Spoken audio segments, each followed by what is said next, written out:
Hello, and welcome to Chapter 5, Supply Chain Performance Measurement and Financial Analysis.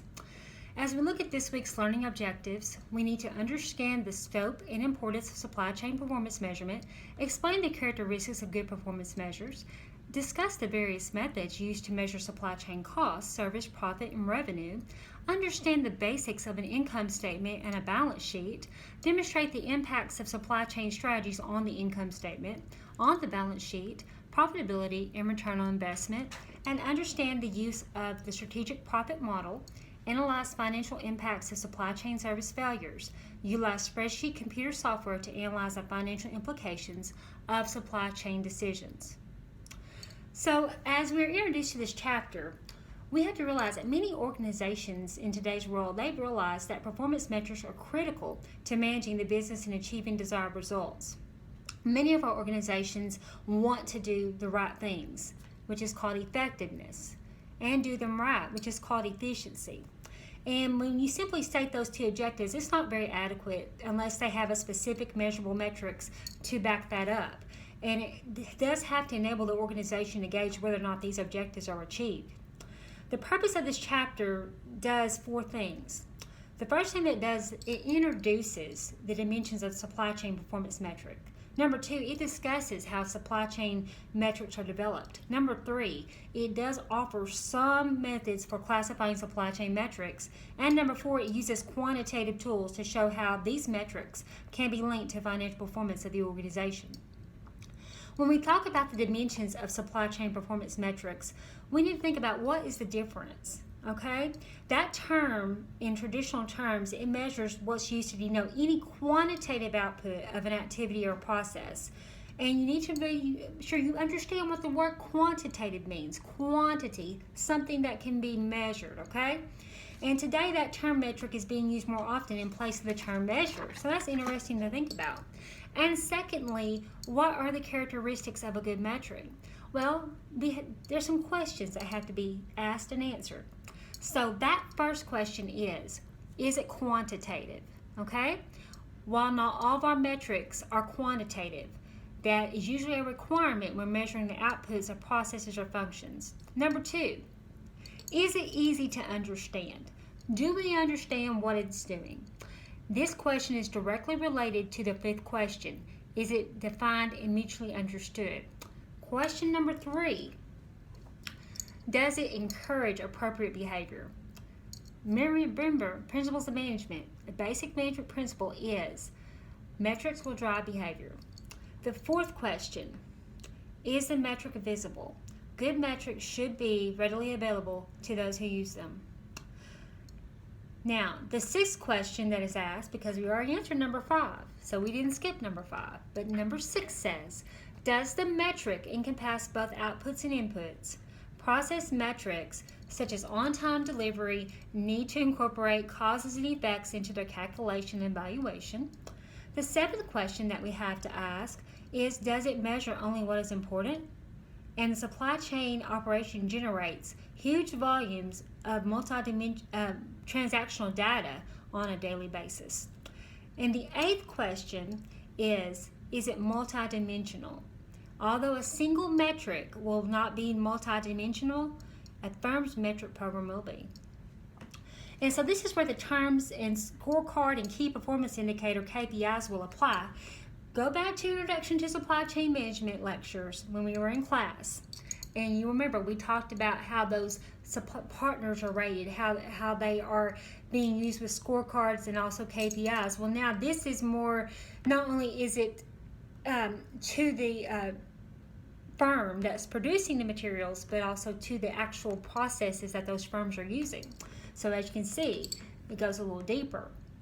The ninth question that has to be asked, does a process use economies of effort? That means it's another way to ask that question would be, do we get more benefits from the metric than we incur costs to generate that metric? And our very last question to ask is probably the very most important one. And it's this, does it facilitate trust? Okay? If it doesn't, and it doesn't comply with the other 9 characteristics, that makes little or no difference for the effectiveness of that metric.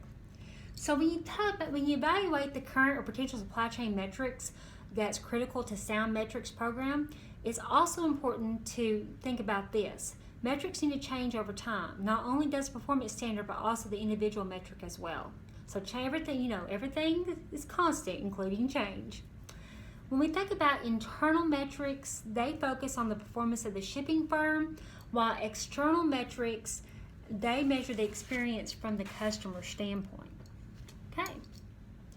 And when we think about the total cost as a measure of efficiency and was the rationale supporting physical distribution management, the least total cost was later used to support logistics management approach. So now we're going to look at developing those supply chain performance metrics. So when you implement brand new technologies and you think about the changing business environment, many firms have decided to re-examine and revamp their supply chain metrics, okay? And there's another driving influence from this re-examination. That's been the desire of organizations to change their supply chain focus from cost-centered to investment-centered. And when you think that first, when that development of a metrics program should be the result of a team effort. And second, it involves customers and suppliers where appropriate in the metrics development process. And third, develop a tiered structure of the metrics. Fourth, identify metric owners and tie metric goals achievement to individual or division's performance evaluation. And fifth, you need to establish that procedure to mitigate conflicts that arise. Sixth, that supply chain metrics must be consistent with corporate strategy. And last of all, you got to establish top management support for the development of a supply chain metrics program. So once that is developed, you're going to actually talk about and break down performance categories. So that's your next step.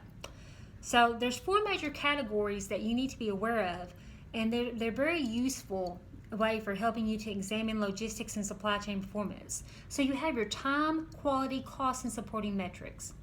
And there's many approaches that can be used to help you do this, to help you classify supply chain performance metrics. Time has traditionally been given to an important indicator of logistics performance, and that's in regards to measuring effectiveness. And there's 5 widely used metrics for time.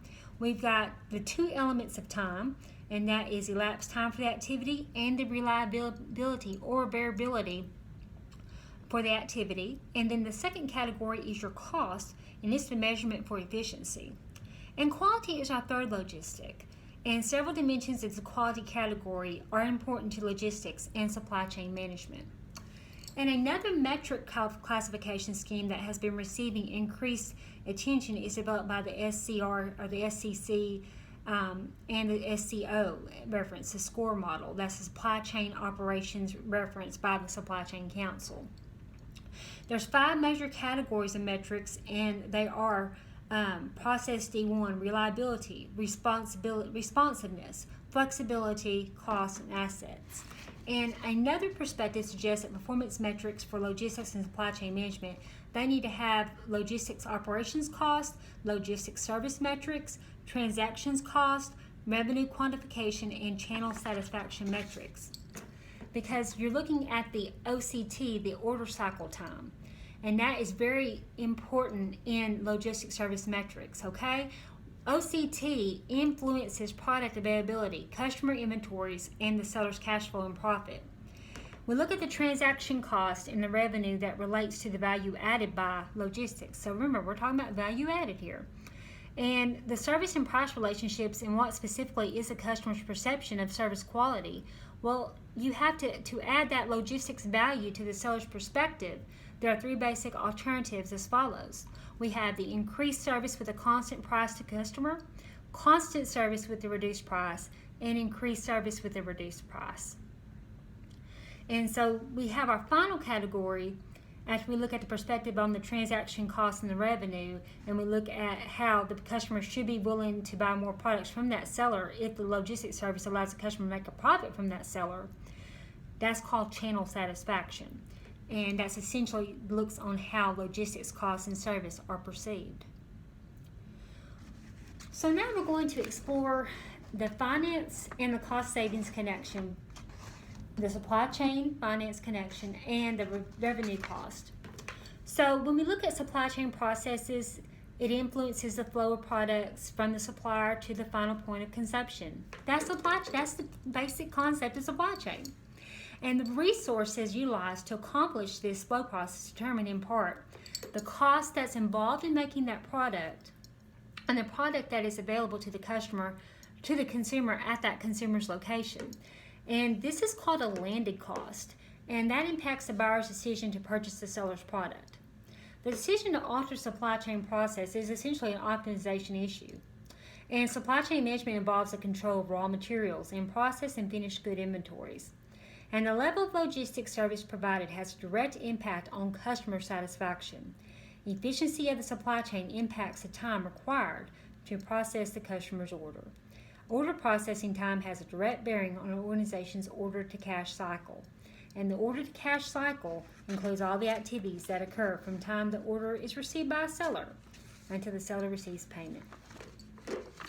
We look at the revenue cost connection, and while processes, efficiency, and cost savings are worthy goals, top management generally refers to corporate improvements in terms and increases in revenue and profit.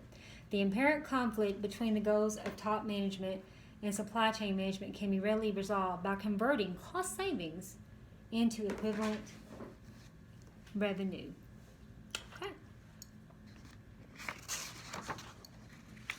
So, to calculate this, there is an actual formula. So it is profit equals revenue minus cost.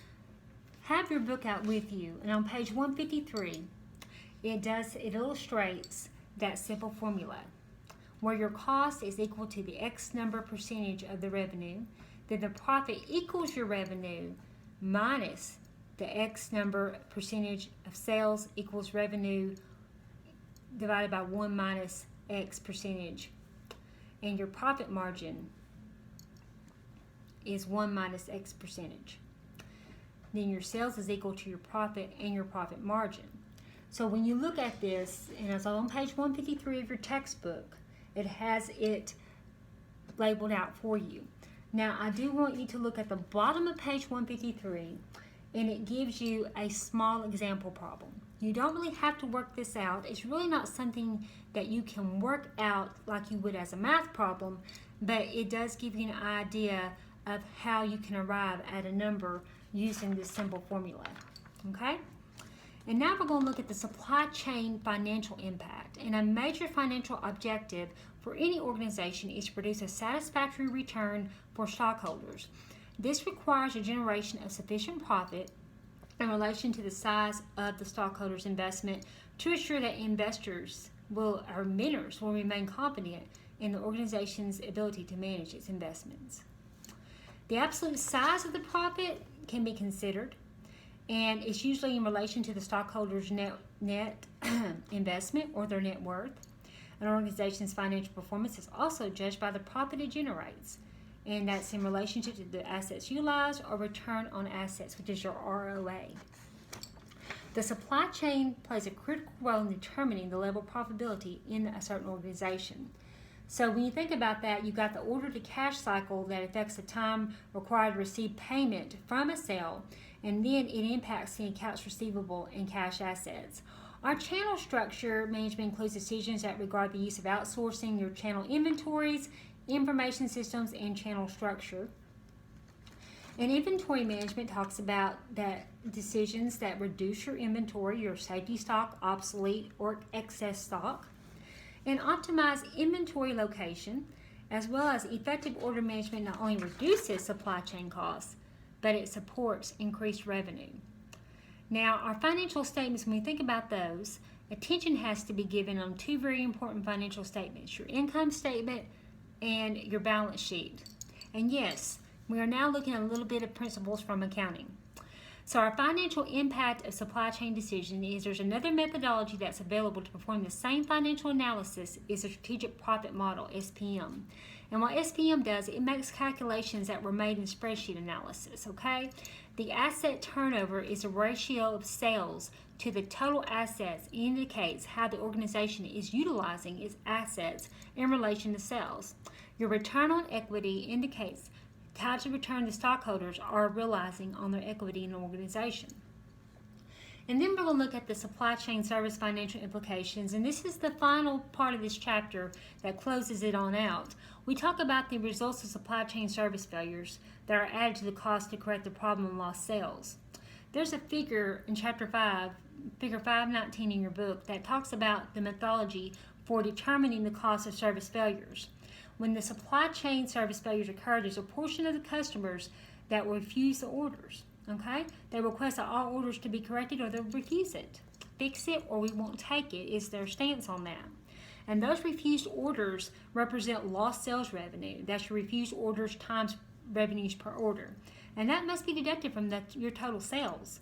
And so when you rectify those orders, the customers might request an invoice deduction to compensate for any inconvenience or added cost. So those are some things to think about with this chapter. If you have any questions, please let us know. Enjoy studying chapter 5.